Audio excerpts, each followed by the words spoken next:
Hello everyone, this is Nige. I have to start this recording off by saying I'm recording using my phone because I am quite lazy at the moment and I really don't want to do any crazy fancy setups right now.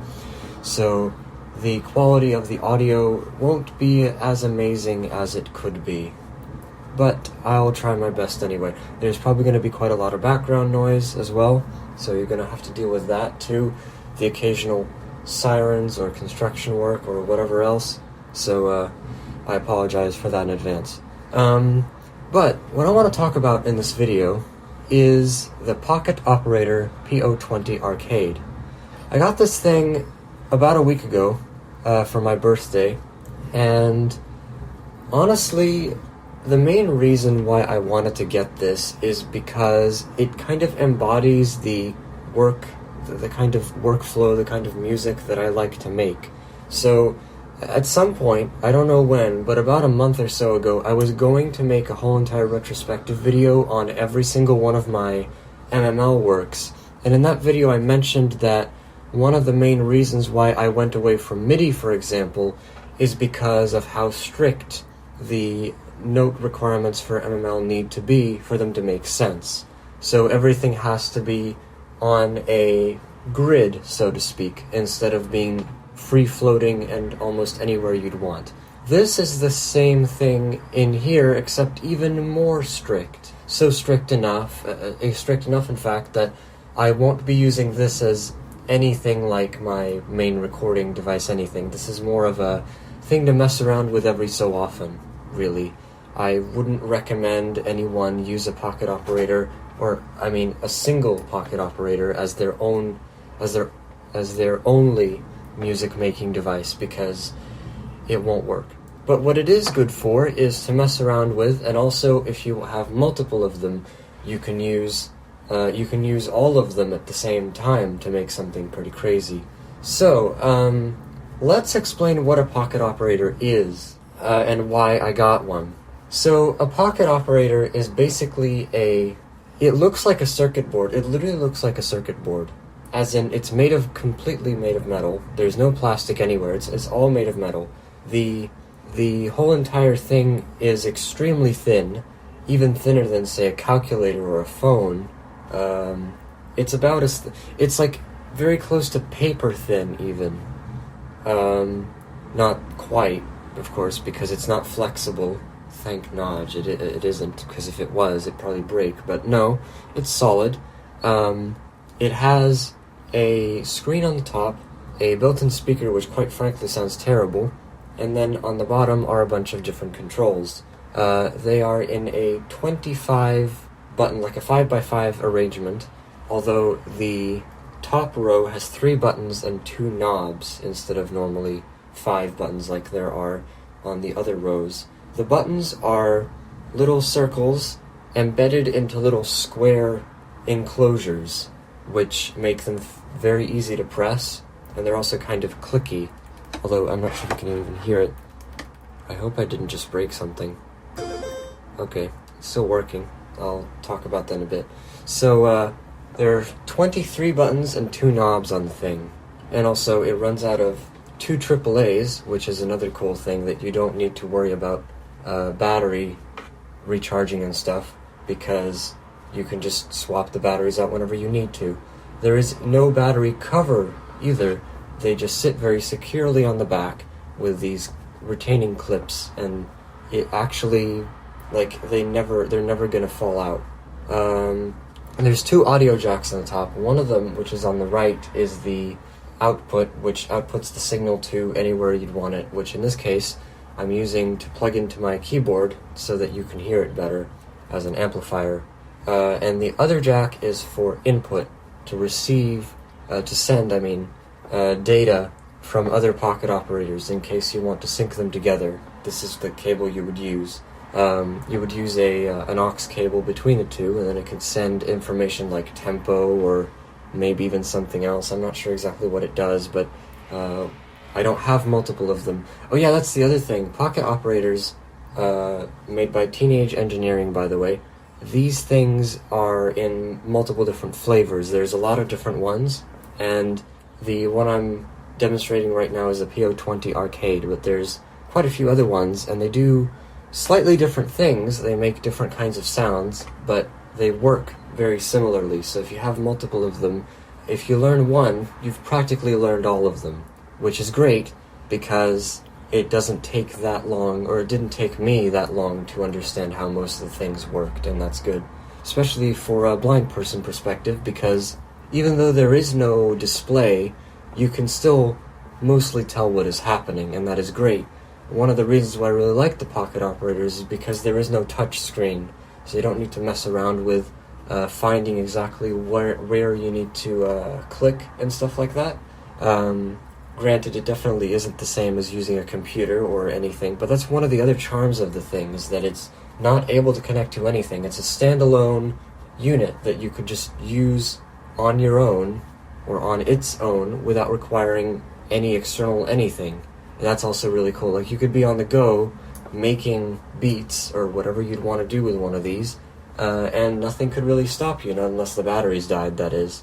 There are a few functions of the Pocket Operator that you cannot access if you're a blind person, like there's a clock, for example, which can tell you what time it is, and it can also wake you up with an alarm. That's kind of interesting. There's also a battery level indication on the display, but again, you don't know what that is as a blind person, so that's annoying, but it doesn't really matter. The Pocket Operators have a very small subset of memory, and or at least this specific one, uses fully synthesized audio. None of it is stored digitally, as in none of them are like actual samples. They're made strictly on the device itself, and there's no samples involved. There are a few other ones that do have samples, some of which you can actually load audio samples onto for you to use later, which is kind of interesting. Okay, let's quickly talk about the different buttons, because I haven't really talked about that yet. So, the way it works is there are 16 number buttons, there are 7 function buttons, and there are the 2 knobs. So that's how they're kind of built out. So the number buttons, okay, this is going to be hard to explain. So the first row on the top contains 3 function buttons and the 2 knobs. After that, every row below has 4 number buttons on the left, and the very right button is a function button. So 1, 2, 3, 4 function, 5, 6, 7, 8 function, 7, 8, 9, 10, no, it's what? 9, 10, 11, 12 function, and 13, 14, 15, 16 function.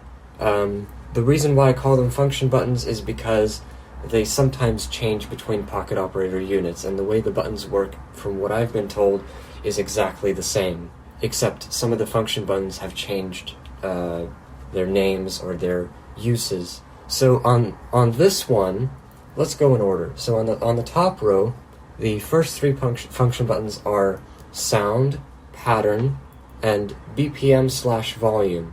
After that, the function buttons on the right, going downwards, include chord, FX, play, and write. And there's the number buttons, which are just labeled as numbers. Okay, so let's say you want to do a few things. So I'm going to show you how to do some very basic things first. When you get the unit out of the box, it'll probably be set to a very low volume because of safety reasons. And it took me a while to understand how to even make the volume go higher. One of the things about the Pocket Operators is that you need to memorize combinations of hitting multiple buttons at the same time to get something to happen. This is very common. So for example, to change the volume, you would hold the BPM/volume button, which is the one very close to the knobs on the left, and you would press a number button. Yes, one of the number buttons, any of them, depending on what volume you want. I'm going to choose volume 12. And now, if I keep pressing a number button, you can hear that it's coming out of the thing. Let me show you I'm going to turn the volume down by changing it a little bit, and you'll see now it faded out as I was constantly pressing the button. It faded out. That is a very interesting thing that it does, and I'm going to put it back. So it takes that long for the volume to fade out or in, depending on how much the volume is going to change from what the current level is. Another thing that's really cool is if you unplug the headphone output and if you plug it back in, anytime you plug things in or out, it will change the volume back to a low level again, just in case you have something very loud that is connected that you want to fine-tune. Of course, the keyboard itself that I'm using has a volume control by itself, so I could use that as well. But just in case whatever you're plugging into doesn't have a volume control, like normal headphones for instance, then you can change it using the volume on this thing. Now, here's the thing. The Pocket Operator has 16 different preset sounds, and you can use those in multiple different ways to make a pattern. A pattern consists of 16 steps, so it's like one bar in length. So if you were to have a tempo of, say, 120 BPM, it would just go 1, 2, 3, 4, loop, 2, 3, 4, loop, and it would constantly keep looping the bar. So it's just one bar, 4 quarter notes, or 16th notes, because you can something like that. And that is the resolution you have. You can't go any higher than that, not unless you change the BPM, which I actually could do. So that is a pattern. Now here's the thing. You can make multiple patterns and chain them together to make, well, I guess you could call it a song. I don't really know. You could do that, and that is one of the things that I did in the beginning. So you make multiple patterns and put them together to make a chain. So let me show you how this works. First, I have to confess that the patterns that I've put there, I have 15 out of the 16 pattern slots, because there's only 16 of them, because you can only access them using the number buttons. All of those are occupied with something. So that means later in the video, I'm going to have to somehow reset the thing to factory default so that I could write new patterns to it to make a new song, because that's what I'm going to try to do. So what I'm going to do is I'm going to put in a chain of patterns which will result in something that some of you might be familiar with. So I'm going to hold down the pattern button and I'm going to start tapping numbers. 1, 2, 3, 4, 5, 6, 7, 8. 1, 2, 3, 4, 5, 6, 7, 8. 1, 9, 10, 11, 12, 12, 10, 11, 12, 12, 10, 11, 12, 12, 10, 11, 1, 14, I think. 10, 11, 12, 12, 10, 11, 12, 12, 10, 11, 12, 12, 10, 16. I'm going to let go of the pattern buttons. And one of the main functions, one of the main reasons why I chose the PO20 Arcade is because you can do chord progressions. It's a lot like a pattern chain where every pattern can be assigned a chord. Well, not every pattern, but you can make a chord progression that is independent from the pattern chain, but it's a chord chain. So every time a pattern changes, it can also change chords, which influence specific things. So say I'm going to press the sound number 9, which right now is an F chord, as you can hear. Now, if I change the chord by pressing the chord button and holding it down and pressing another number button, say number 1, it's going to change into a D minor chord. If I do a chord number 13, it will change to an A major chord. There's only a very small amount of chords. Again, there's 16 different ones, so you have to really pay attention. If you hold down the chord button and only press 1, it will make a solid chord that will always have, it will play everything in that one chord. When you make your pattern chains, you also have to keep in mind to make the chord progression as well, because it doesn't save any of that. Neither are pattern chains or chord progressions able to be saved. It's only a temporary thing, so you have to input them manually. That's another thing. So in this instance, I'm going to make a chord progression that goes 5, 2, 13, 13, 1, 6, 13, 13, let go. So now I'm going to press the play button, and it should play back the patterns in the order that I've made as the chain with the correct chord progression. Another thing I'm going to do before I do this is I'm going to hold down the volume/BPM button and I'm going to turn the right knob, the second one, all the way up. This is to ensure that the tempo is at its fastest, and I'll show you why that is in a bit. and I'm going to press play, and it should start playing the pattern. I messed up the chords. Okay, let's try that again. 5, 2, 13, 13, 1, 6, 13, 13, stop.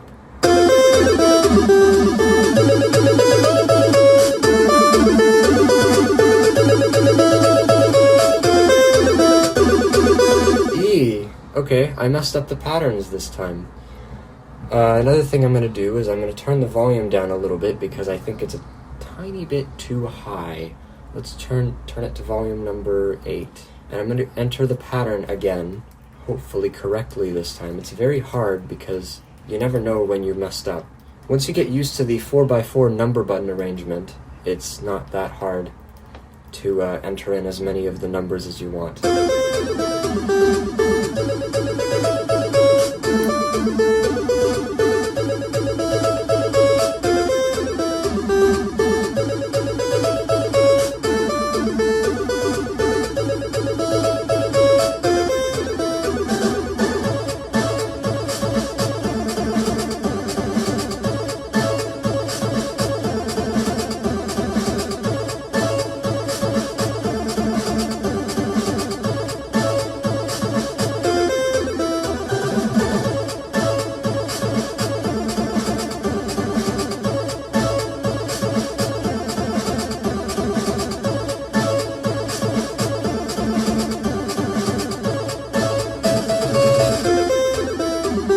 There we go, it works.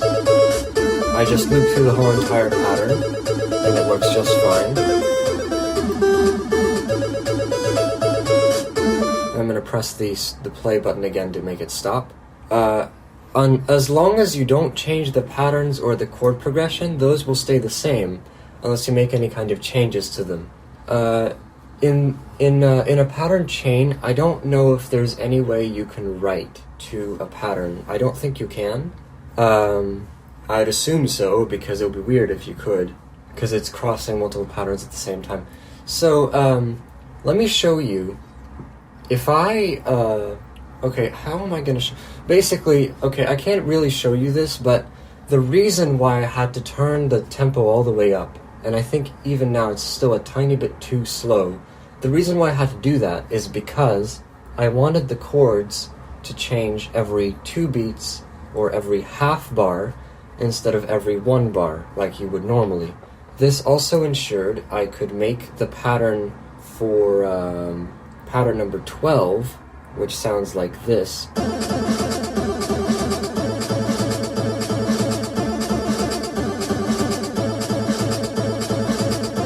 As you can hear, it sounds a tiny bit wonky because normally a pattern is 16 steps long, but because I'm working with the fastest tempo, it's actually 30-second notes now. Of course, it's twice as short because the tempo is twice as fast, but it's 30-second notes in theory. And because of that, I was able to make it go din, din, din, din, din, kind of like if it was triplets, but it really isn't. If you pay very close attention, it really isn't. Same with pattern number 16, which is very over the top, very button mashy.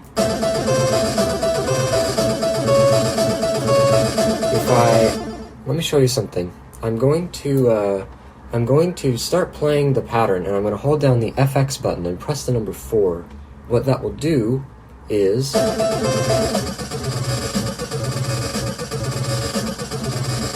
turn some of the tracks off. That's one of the few effects that you can do on the Pocket Operator 20 Arcade.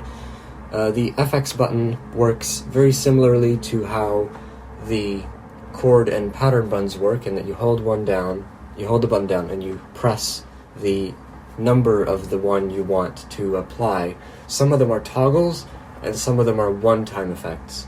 Like, if I do this, that is number 14, which makes a crazy stutter kind of effect. This only works when a pattern is playing.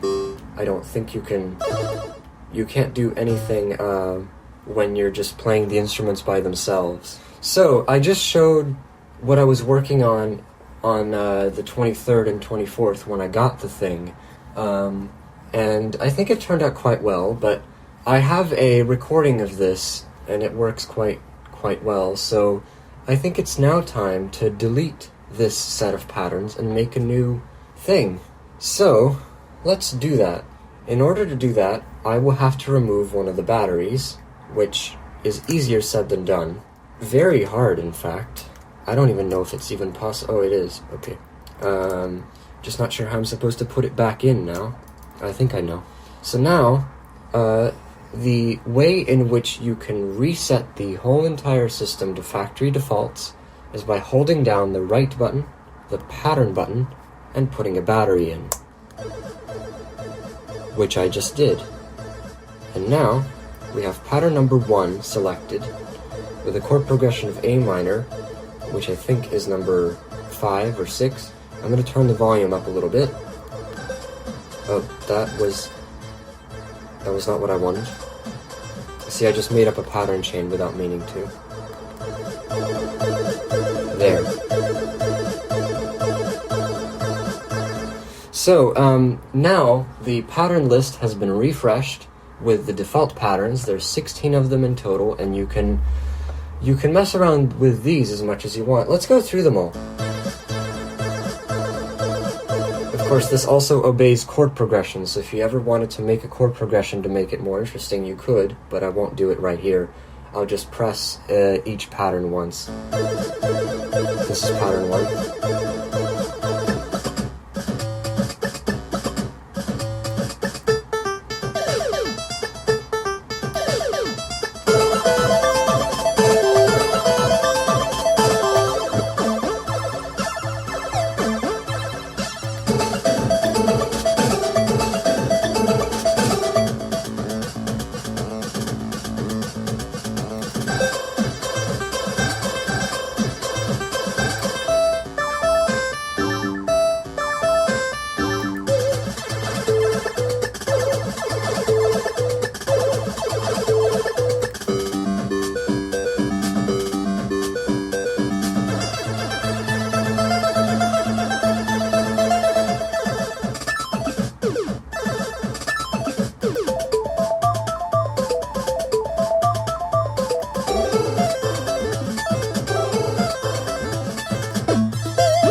That is all the 16 preloaded patterns on the PO20 Arcade, and I'm not sure if you've ever noticed anything to do with the hi-hats being a bit weird.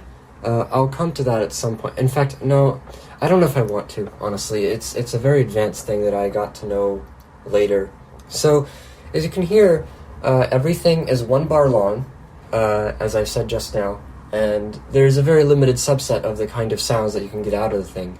So let me show you what all those sounds are and what I'm going to be doing to try to make a song. So here are the sounds in order. If I just press one of the number buttons, it'll just play the sound.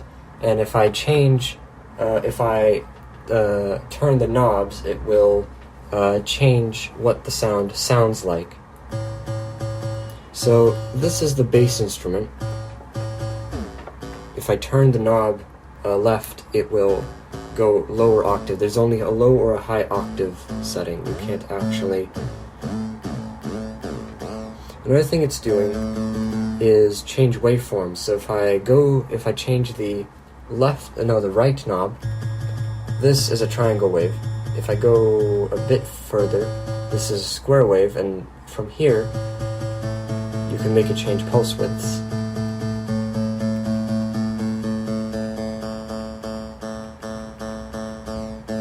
And the very right setting is variable. The more you play it,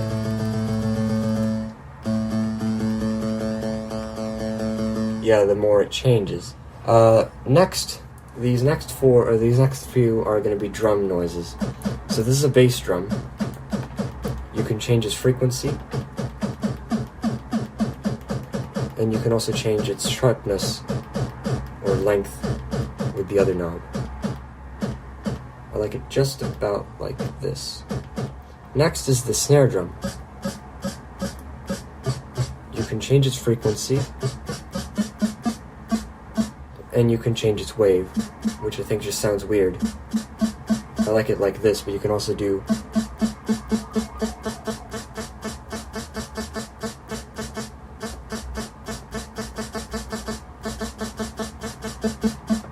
I'm going to leave it like this. Next is the hi-hat. Again, you can change its frequency. You can also change its length. If you want an open one, that's about as much as you can go. On the next row down, number 5, this one sounds like a tom of some sort.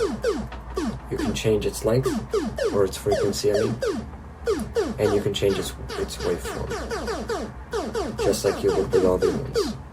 You can also make it a sine wave, or a triangle wave, whatever it is. This one, this is the first melody kind of preset we have. You can change its note by twisting the left knob. Now this is one thing, the Pocket Operator PO20 has no way of acting like you're playing the same sound on the whole entire keyboard like I first imagined it to be like. There are certain Pocket Operators that can do this, but this one you can't. You have to enter the notes by twisting the left knob to the correct note. And of course, it also has to do with what chord progression is active at the moment. So if I change it to, say, major, it will. Oh no, what just happened? Hello? What? It just broke. What happened to it? What? I think something happened. Oh, it works now. Why doesn't it want to work on the... Oh, the keyboard turned off. There it is. I was wondering why it wasn't working. Okay. Where was I? Sound number 6. I wanted to turn the chord progression to major so I could show you what that was like.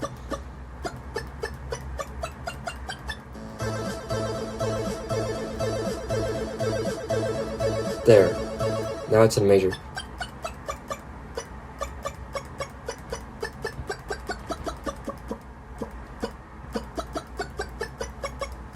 It's actually, for whatever reason, it's in a D major scale, even though it's an A major chord. I think it has something to do with how this thing is very, very A major or A minor centric. I don't really know why that is. You can change the waveform as well with the second knob, as is customary. This next one is weird. This also has a waveform change, but...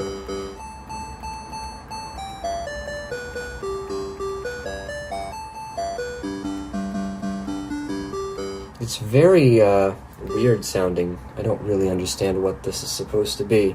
This next one is interesting. You can change its length with the second knob. And you can change what kind of noise it makes by twisting the first knob.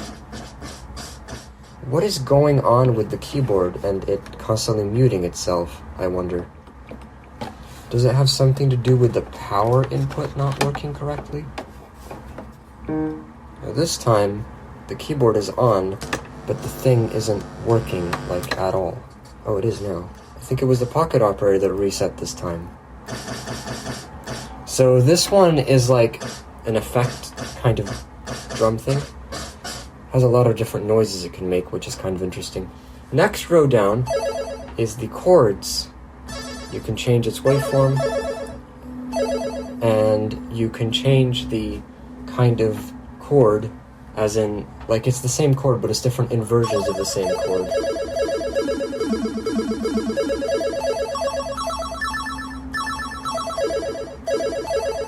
This one is a very similar one,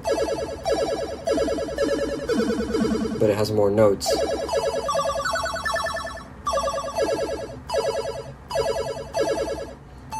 This one's a very slow one. It just goes downwards.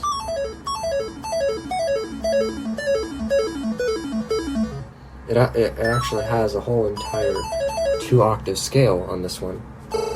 And this one is a octave arpeggio that just...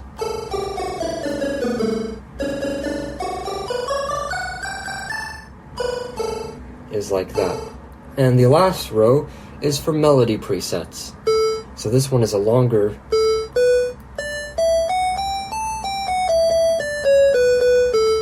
By the way, you cannot change note length, so whatever you press down for, no, it doesn't matter how long you hold it down for or anything, it'll just play the same thing. This is a very vibrato-y one. For all these, you can change wavelength, waveform.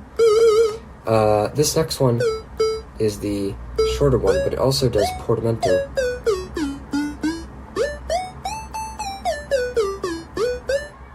Which is kind of interesting. And this last one is the echo one.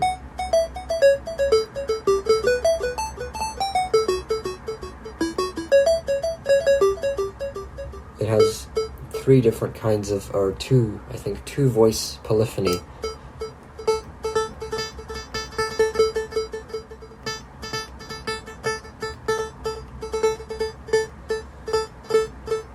So that is the 16 sounds that you can use to make things. So let's see.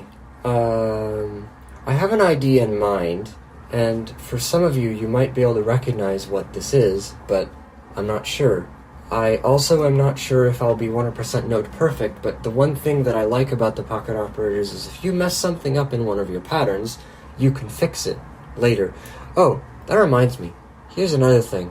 I'm going to start a pattern, so let's say, I don't know, pattern 7. This was the one with the weird hi-hats that sounds like it has 30-second notes in them. I'm going to hold the beat button, and twisting the second knob is the tempo.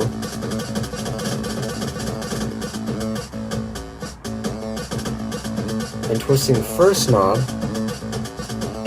does this.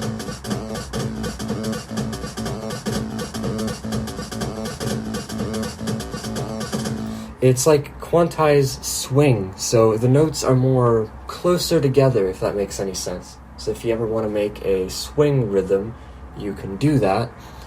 And you can make it so that the notes almost overlap each other if you twist it to the very end like this. I wouldn't recommend doing that because that just sounds stupid. So, let's begin. As I said, in order to make your own songs, you need to be destructive. So, you need to go into a pattern, which for one, in this case is going to be pattern number 1, and you need to delete it. To do that, you press the chord button and the pattern button at the same time. And now if I press play, nothing happens. So, by the way, it is playing. It's just playing nothing. Let me show you why. If I press the chord button and then change the knob, it's playing a steady chord of what I have selected. Another way you can check tempo is by changing the right knob, and it will start doing this. It'll do this pumping-like thing. This is something I will not need in my creation, but you can enable it whenever you need, especially during live performance. If you want, you can press the chord button and start twisting the knob, and the chord drone voices will come in. But you can't write this into a pattern, unfortunately. You have to do it live. This also happens when you press the effect button as well. It's still playing, by the way, because if I press the chord button and then twist the knobs now, nothing happens because it stopped playing. It only works when it's playing. So let's add some stuff. This first pattern is going to be a lead-in of some sort. So what I'm going to do is I'm going to start by... That sounds fine. I like this hi-hat. I hope it'll write the same way.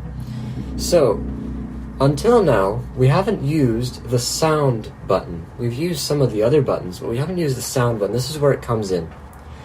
There are two different ways to write to the pattern. One of them is the manual way, and the other one is the live way. I'm going to use the manual one for starting the pattern, making sure that everything is correctly aligned first. So to do that, this is the button for the hi-hat, which is number 4. I'm going to press sound, hold it down, and press number 4.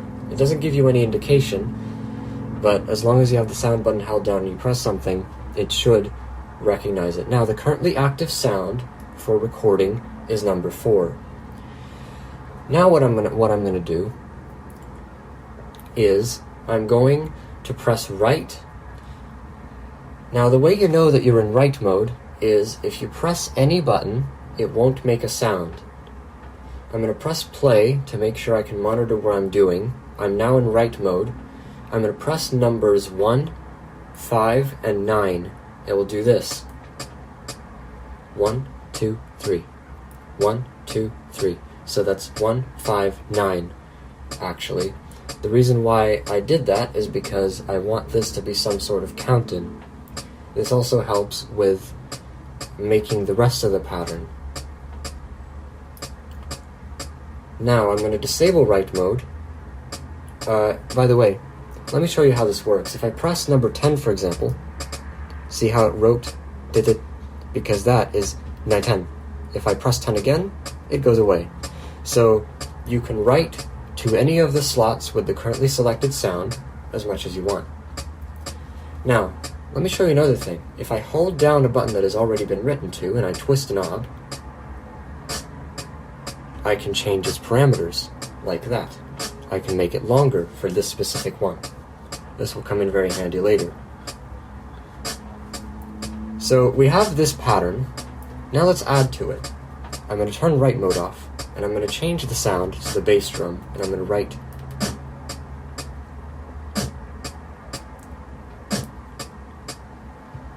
And I'm also going to write 15. So now it looks like this. Now I'm gonna fill in the snare drums.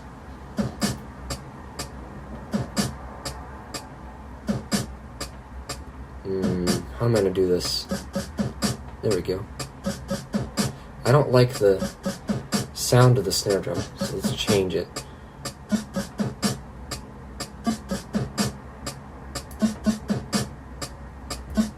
There we go.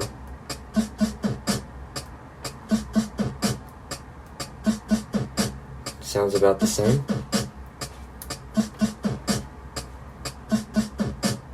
So we have a drum loop.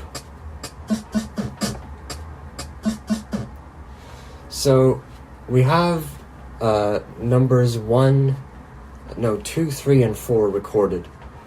You can have almost all the sounds in one track. Some of them will conflict, but not too many of them.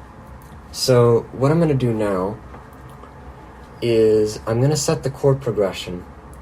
I'm not sure which one it is right now. Let's see if I can remember which one it is. If I press chord number 7, I'm still in write mode. No, that's the wrong chord. Chord number 8. There, that's the one I want.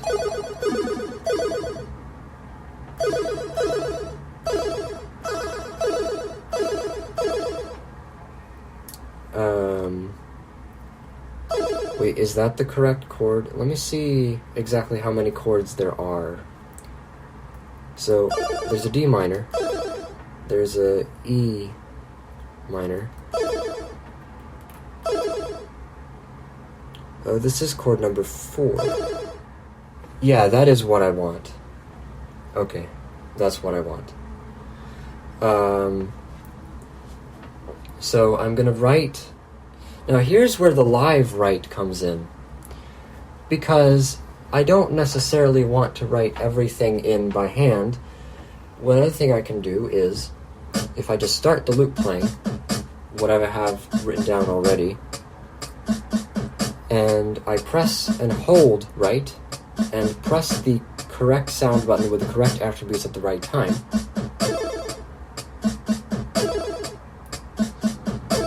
No, I want simply a chord progression of number 4, please. Just number 4. See there? Now I'm going to write the bass in.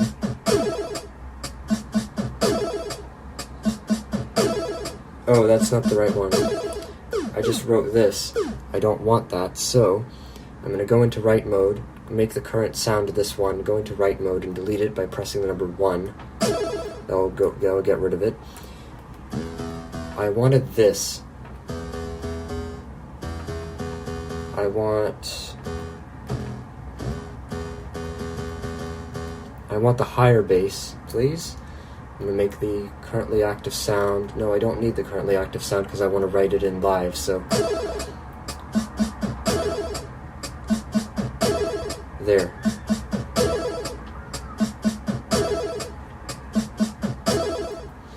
So, we have a almost complete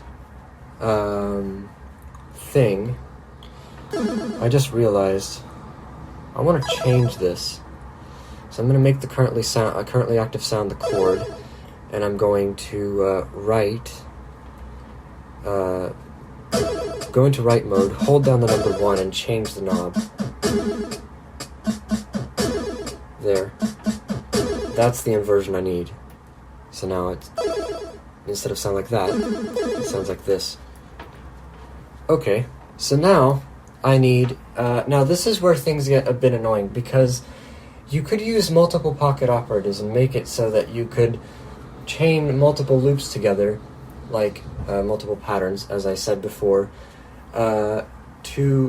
unless there is a melody track involved. In theory, you could just chain beats and chord progressions together, which could work, but unfortunately, because I'm only working with a single one and I want this track to have a melody, I can't make too many patterns, because the notes are like these specific, like these notes.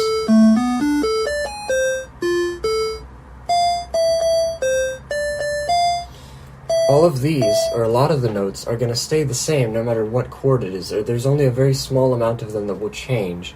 So, because of that, I can't save space and have less patterns, because I actually want the notes to be different. So, I also wish I could do like multiples or harmonies, but unfortunately I don't think I can, because of course it's monophonic. With every sound, you have to keep in mind that when you write another part of the sound to the pattern, it will overwrite.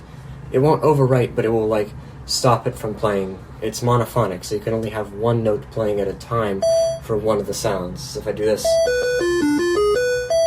as you can hear, you can't really hear all the other ones. The only exception is the echo preset, which you can hear, like I think 2 of them, but that is not the kind of sound I'm going for on this one. So, I mean, unless I wanted the vibrato-y one to play the backing, I don't know. So, let's write some notes.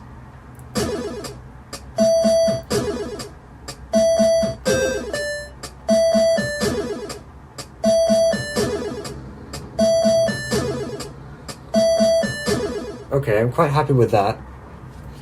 So, here's pattern number 1. We've got that done. Now, let's move on to a different pattern and actually start making the part of the song that is kind of interesting. So, pattern number 2, delete the pattern so it's empty. I said delete, thank you. Now, I'm going to set the chord to number 5. Is this the right chord? No. I want number 9. There. That is the kind of chord I want. I'm going to use, let's see. I'm going to make an extremely simple beat for most of this. So what I'm going to do is I'm going to go into sound number 2 for the bass drum. I'm going to write 1, 9, and 11. 2, 2, 2, 2. take the write mode off, and I can use even if I'm not in write mode, I can still hold down the write button to write to it live by pressing the sound buttons, like this.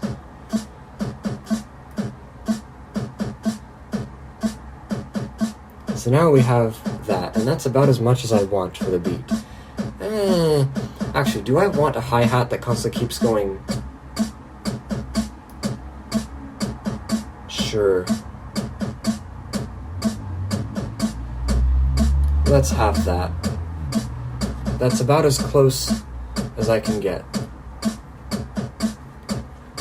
And I'm gonna tie the bass to the... Oh, here's another thing.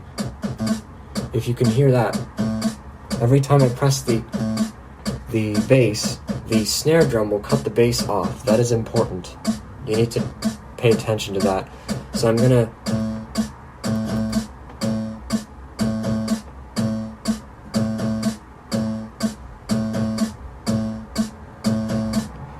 Okay. So we have that. Now I need to make the chord.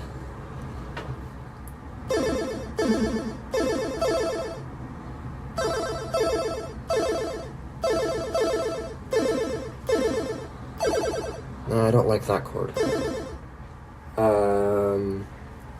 Let's see. If I do... Okay.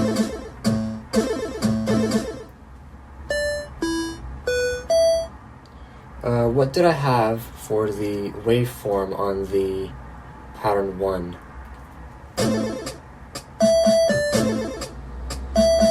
It was the square wave. Okay.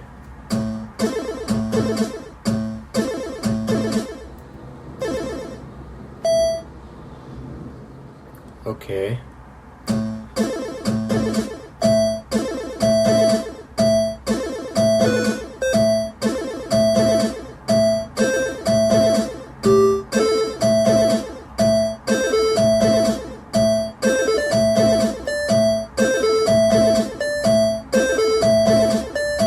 There. This might sound extremely weird at the moment because it's constantly looping a pattern that it's really supposed to be so much more complex. And you'll understand what I'm trying to do once it actually goes into a fully finished, like, chain of patterns, because that's my plan. So, let's write pattern number 3. Let's clear it. Let's go to the bass drum. In this case, I want to write...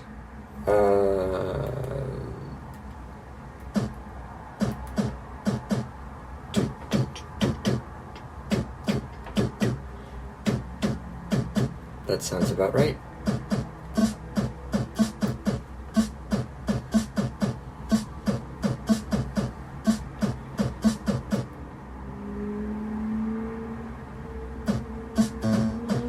I want the chord for this one.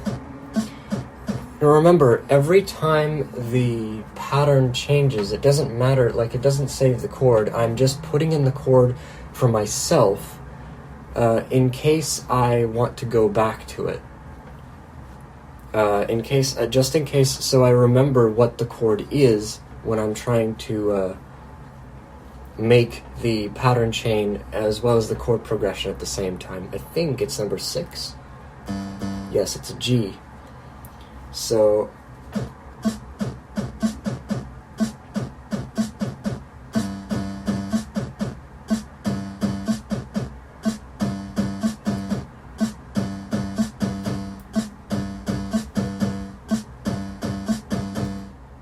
of course, if this was more sophisticated and I could change chords mid-pattern, I would definitely do it because it would be much more versatile that way. That's one thing that I kind of don't...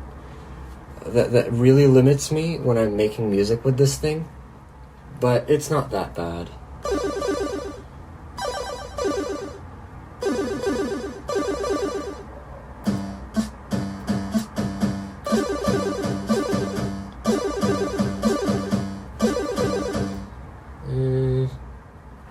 think this is okay. Oh yeah, I forgot the hi-hat.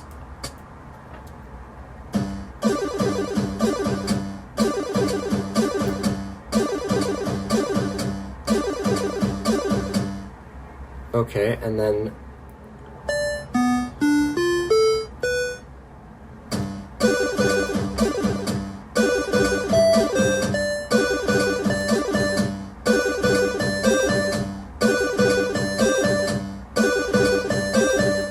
okay. Now, here's another thing. I would like to copy a pattern. So how do I do that? I switch back to pattern 2, which was the one I had a moment ago. And I'm going to... let's see if this is right. If I change... if I press right pattern and 4...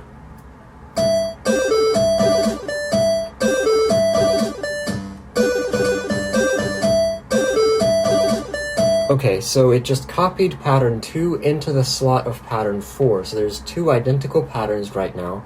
The reason why I did that is because it's very, very, very similar. The only thing is different is the progression of the chords, which in this case I think is number 4, right? So I need to rewrite the notes. The rest of it's the same. So let's go into write mode and mess around a little bit. So sound number 13 is the one I want to edit. I want to go into write mode.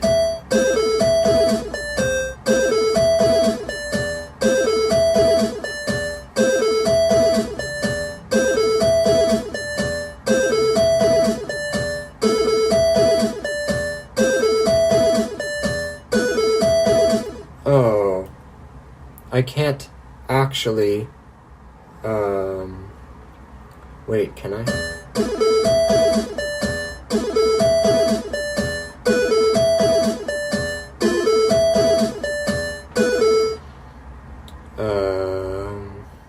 Okay.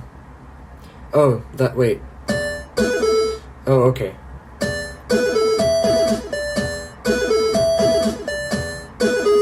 There it is.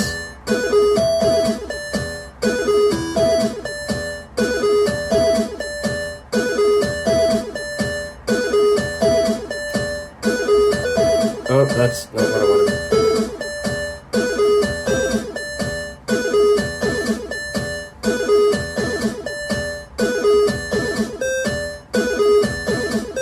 There we go.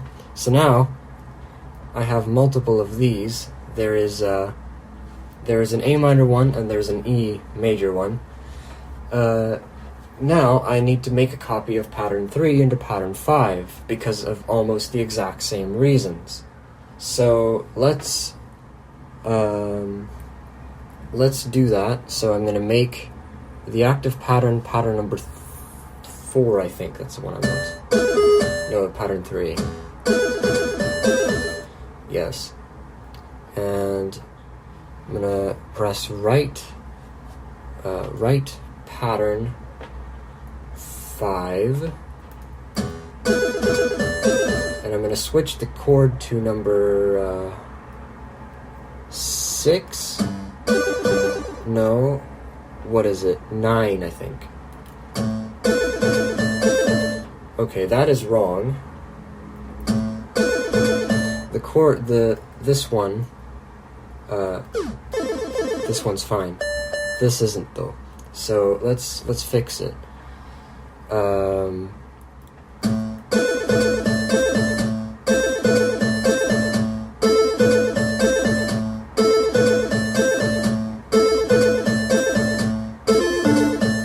no.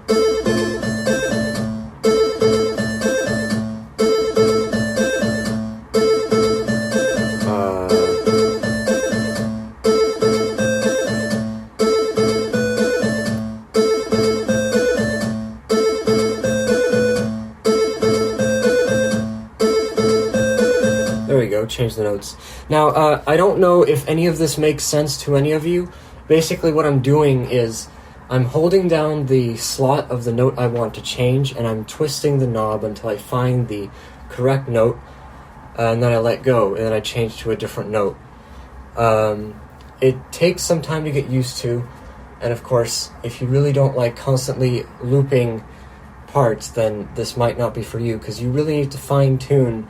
You need to know exactly what you're doing, and as a blind person, the only way to do that is by constantly playing the loop until you get it right.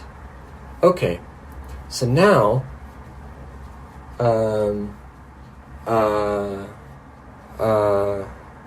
I want to make a new pattern, so let's go to pattern number 6.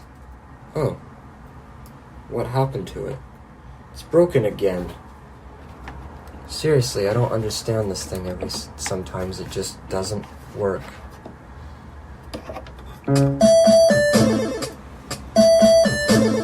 Okay, let's make sure everything is working.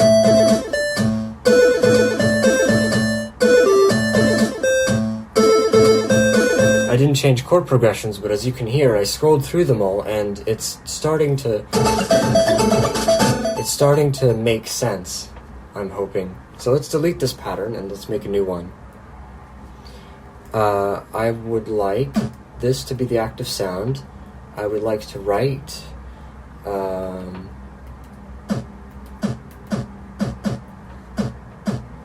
I think that'll go well.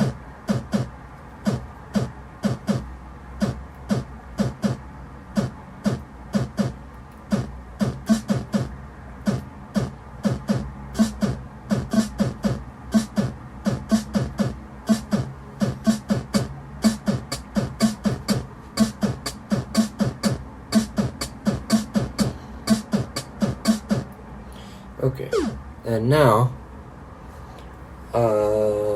I need the bass, which in this case I would like this to be chord number 5 for an F sharp or an F.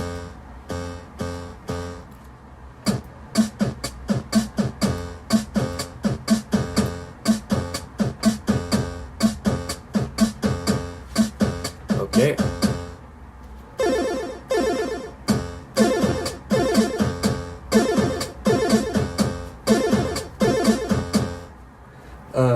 And let's write the notes. So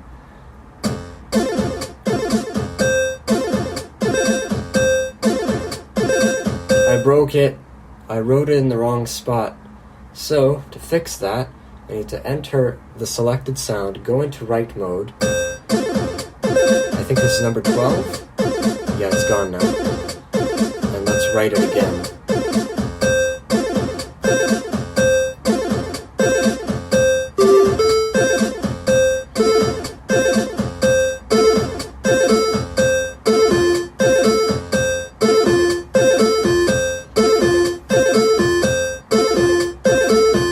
There, that's done. Now, I'm going to do pattern number 7, but the easiest way to do that would be to copy pattern number 6. So, let's go to pattern number 7 and write pattern 6. That didn't work. Write pattern 6. Why isn't it working?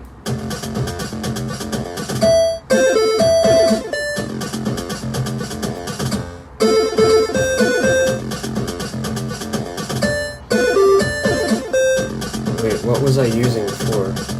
Oh no. I overwrote pattern 6 with pattern 7. Great. Great job. How did I do that? I have no clue. So I need to make it again. How did I do it? I did...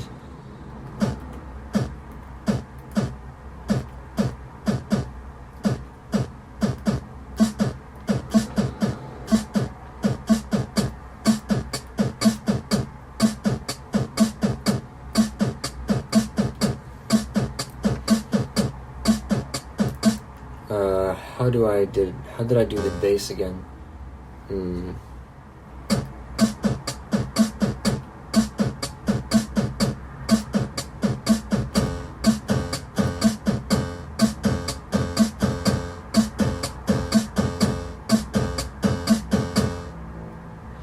No, I don't like this one.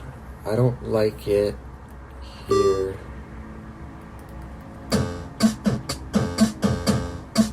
There. Okay.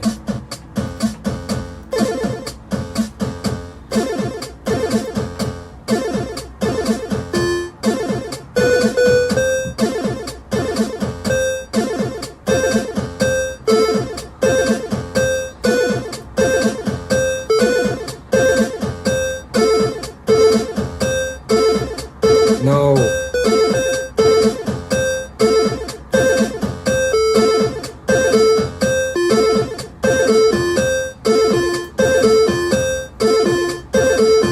There. Okay, I got it.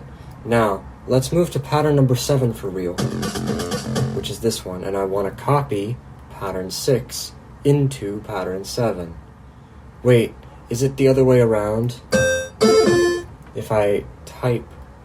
Oh, does it copy the... It copies the current pattern, doesn't it? So, write pattern 7, and then go to pattern 7. There it is. Okay, good. So, it copies the current pattern to a new slot. It doesn't copy the pattern you select to the current slot. That's what I thought it was going to do. It did it in reverse. I don't know why I thought that, because I got 2 successful copies done before. Anyway, next is number 2 on the chord, I think.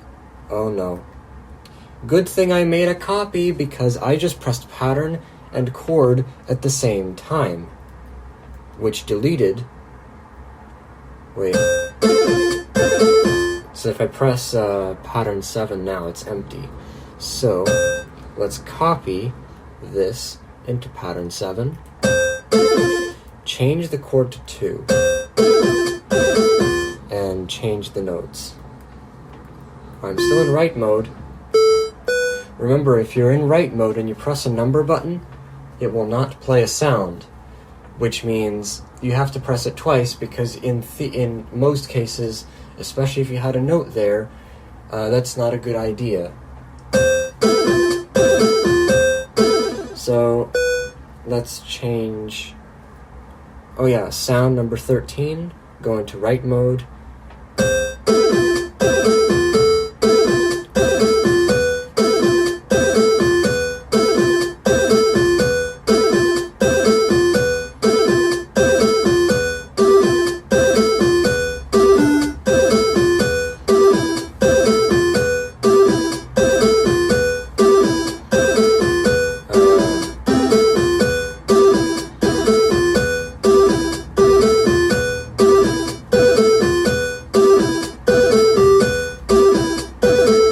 There we go. Change the notes to the one I want. And now, I'm going to make another copy, this time into pattern 8. And I want to delete some of these notes. So, I want to delete these ones. I want this chord to be 9.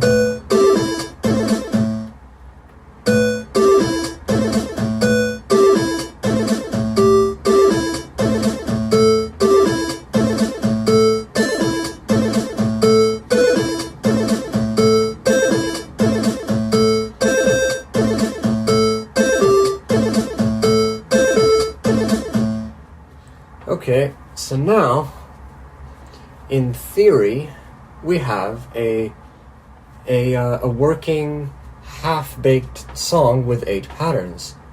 So let's put in a chord progression, which I think went like this: 4, 9, 6, 4, 9, 5,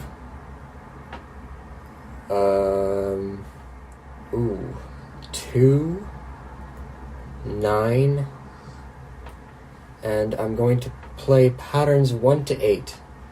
1, 2, 3, 4, 5, 6, 7, 8. Play.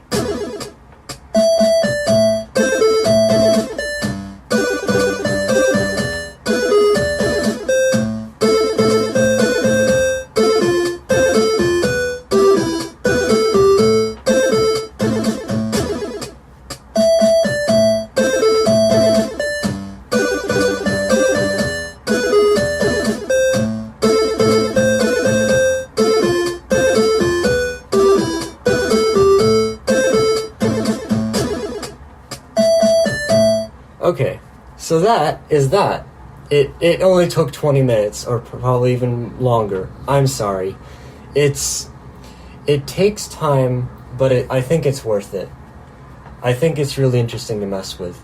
I would like to expand on this and make another like 15 to 16 patterns, or another 7 to 8 to fill up all 16 and make a second part to the thing. That would be interesting. I'm not sure how much I can fit. Because right now I think I can fit another, let's see, if I do this one, I think I can fit exactly like what I want into 16 patterns. I think it would go like 1, 2, 3, 4, 5, 6, 7, 8. 1, 2, 3, 4, 5, 6, 7, 8. 1, 9, 10, 11, 12, 13, 14, 15. 1, 2, 3, 4, 5, 6, 7, 8. And then maybe 16, 6, 7, 8. Or something like, I'm not sure how the chain's gonna go, but yeah, I'm gonna need to use all of those. That won't be too fun, but you know, it is a thing, and for those who have correctly guessed or been able to figure out what it is that I'm trying to recreate, then congratulations, because it is not a very well-known thing, but I thought it's an A minor, let's remake it. Because the other thing about this Pocket Operator, unlike some of the other ones, is that you're stuck to a specific set of keys. You're usually working in A minor or some variant of it. So you need to be careful with the songs you choose, or you need to transpose them into the key of A minor. So you can't really have all the keys. But for me, it doesn't really matter, especially if I'm ever going to pick up another Pocket Operator, which in theory might have more keys or some other way to do something. And at the end of the day, it's nothing more than something to tinker with anyway. It's nothing you would bring to a professional setting, I don't think. Let me show you all the effects now that I'm at it. So I'm going to play the loop. I'm going to play it in full once, and I'm going to go into the effects section next, and I'll show you how all those work.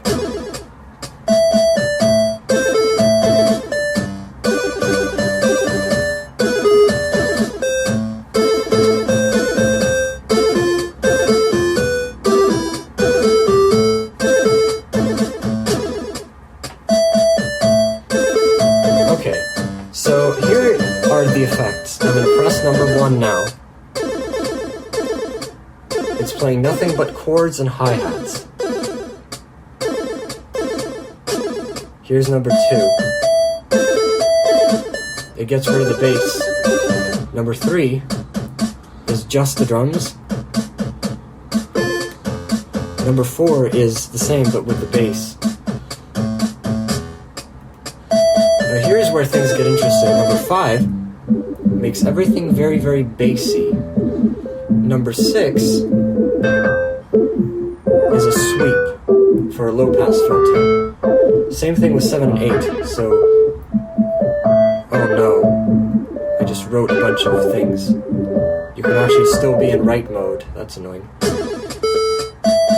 Yeah, that's something I do not want.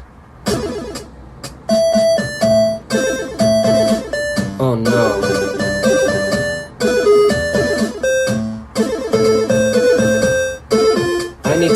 that.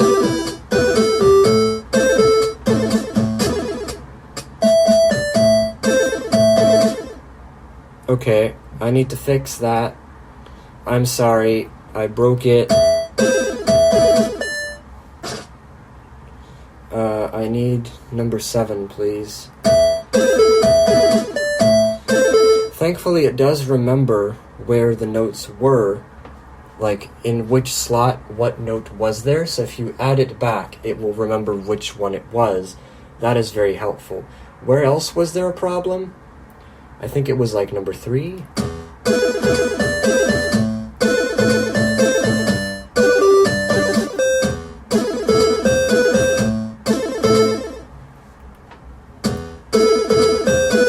There, okay. Now let's put the pattern back to the way it was. Okay, so as I was saying, I need to make sure that the right mode isn't enabled. There. So, here's number 7. Makes everything sound very tinny. 8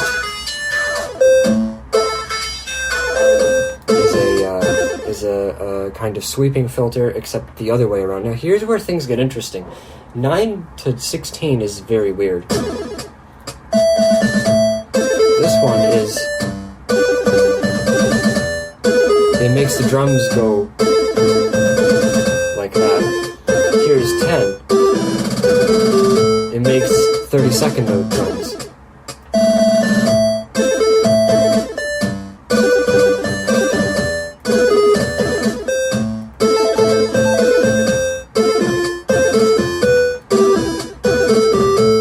Uh, 11 is like some kind of doubling effect. And 12 is the same. It makes everything go all weird. I didn't do that. Did I ask you for the chord voice? No, I didn't. 13 is weird. It makes the whole entire thing go, like every single part of it.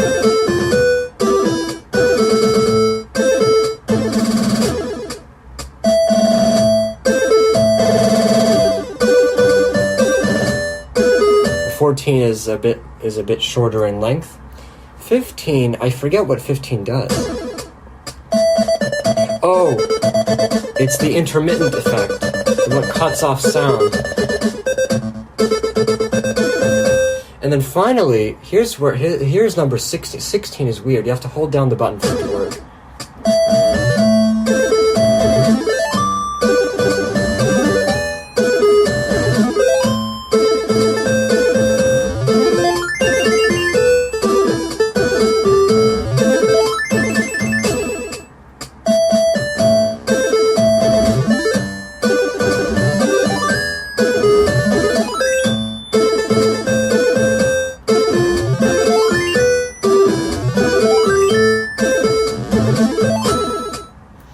So it plays an ascending series of tones that have to do with the chord that is being played at the moment, and it plays live. And you can also make it do like this weird kind of thing. I've never been able to figure out exactly how it works and how it plays chords, but it's really fun to mess with. Just hold down the number 16 button. So, I want to play this loop one final time to make sure everything is in correctly, just in case I mess something up. After that, I'm going to wrap this up for now, because it's been going on for quite long enough, and I think I've shown almost everything that I wanted to in this video, and I hope you did find it enjoyable. If I ever am going to continue this and make the rest of this song, I will definitely record it with a line in and give you a direct hookup of it. So here's a loop one more time.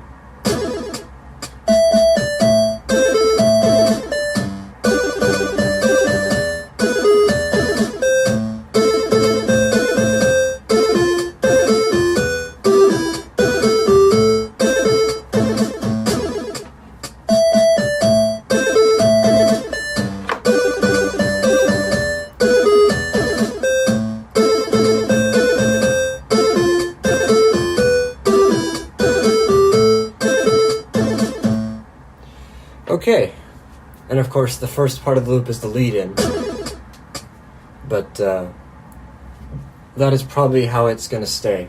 And so that is the first 8 patterns, and I think if I do it right, I can build exactly another 8 to make the patterns go all used up and have 16. With the track that I played before, which was Hide and Seek from Sequence Storm, by the way, that used up 14 out of 16, and I had a copy of one of the patterns just to see if I could test out copying patterns. So it was only 14 out of 16. I could have put in a few more parts, but I just didn't think of exactly where I could put them. So, yeah, in this case, this song being at a much slower BPM means that I have easier control over where the notes go, because somehow, for whatever reason, I didn't decide to slow it down. I really should have, in hindsight, but I didn't, because tempo doesn't stick. Doesn't know what the tempo is. You have to play it at the correct tempo, like change the tempo as you want it. Anyway, so that is that. I hope someone has gotten some kind of enjoyment, and maybe they've learned something about how the PO20 works. Excuse me for all the noises. It really is a pity that I couldn't do like a direct line in recording as I was doing this. I really wish I could, but can't think of any way to do it. So, yeah, I hope you enjoyed, and I'll see you guys later.